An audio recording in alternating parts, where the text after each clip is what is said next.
All right, hey Broncos, we are ready to read the final chapter of the miraculous journey of Edward Tulane. We are on chapter 27 here, and I actually invited my son Tyler. We've been reading it each night. We've been watching it on YouTube and following along during this journey. And now we get to watch and read the last chapter together. So this is going to be pretty cool. So chapter 27, here we go. Seasons passed, fall and winter, and spring and summer. Leaves blew in through the open door of Lucius Clark's shop, and rain, and the green, outrageous, hopeful light of spring. People came and went, grandmothers and doll collectors and little girls with their mothers. Edward Tulane waited. The seasons turned into years. Edward Tulane waited. He repeated the old doll's words over and over until they wore a smooth groove of hope in his brain. Someone will come. Someone will come for you. And the old doll was right. Someone did come. It was springtime. It was raining. There were dogwood blossoms on the floor of Lucius Clark's shop. She was a small girl, maybe 5 years old, and while her mother struggled to close a blue umbrella, the little girl walked around the store, stopping and staring solemnly at each doll and then moving on.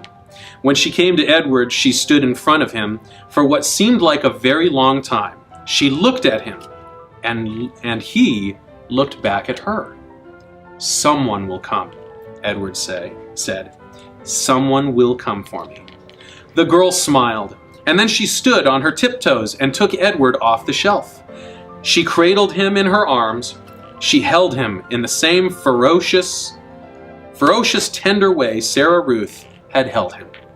Oh, thought Edward, I remember this. Madame, said Lucius Clark, could you please attend to your daughter? She is holding a very fragile, very precious, quite expensive doll. Maggie, said the woman. She looked up from the still open umbrella. What have you got? A rabbit, said Maggie. A what? Said the mother. A rabbit, said Maggie again. I want him. Remember, we're not buying anything today. We're looking only, said the woman. Madame, said Lucius Clark, please. The woman came and stood over Maggie.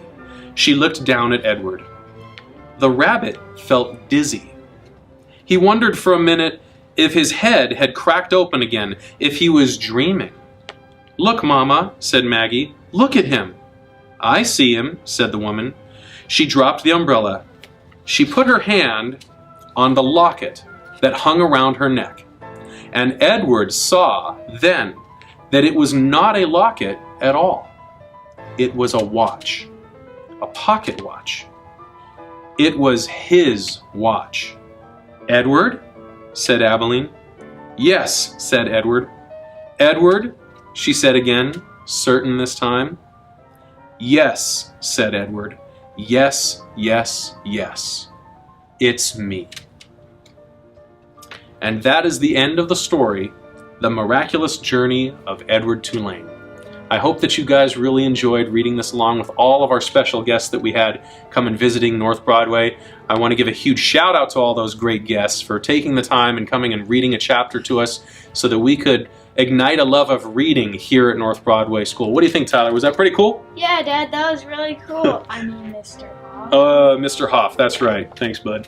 All right, so thank you again to all of our guest readers and Broncos. We really hope that you enjoyed this read.